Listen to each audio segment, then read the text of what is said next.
Well, the answer to that, my answer to that is a bit yes and a bit no.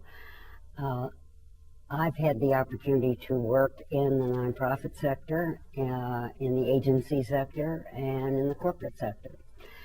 And what I see, or what I have seen in each of those arenas, is that they share they share some common objectives, but their vocabularies may be different.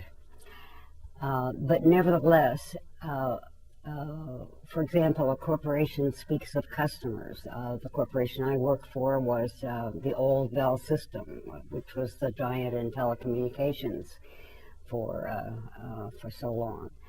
And its customers were telecommunications users. On the other hand, in the Red Cross, one of my employers at one time, its customers are, for example, people who have suffered in disasters, or the contributors who help the Red Cross perform that kind of service. On the agency side of the house,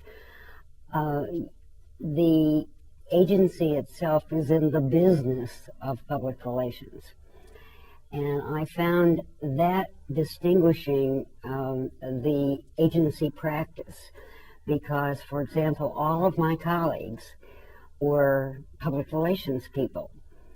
On the corporate side of the house, most of my colleagues were involved with delivering telecommunications service. They were people in operations, they were in law, in marketing, all kinds of other people that it takes to structure a large organization in the business world.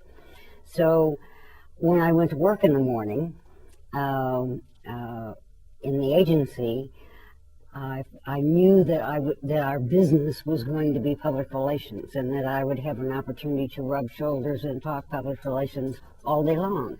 It was part of that came with the territory. On the other hand, when I went to work on the corporate side of the house, I knew that my business was telecommunications, and I still have a hard hat that I'm very proud of that helped me get down into manholes, or perhaps we call them person holes today, I don't know, in Chicago city streets to make sure that all the cable was still in order. So those are the kinds of differences that I see. But I think basically the practice of public relations is essentially the same wherever you are.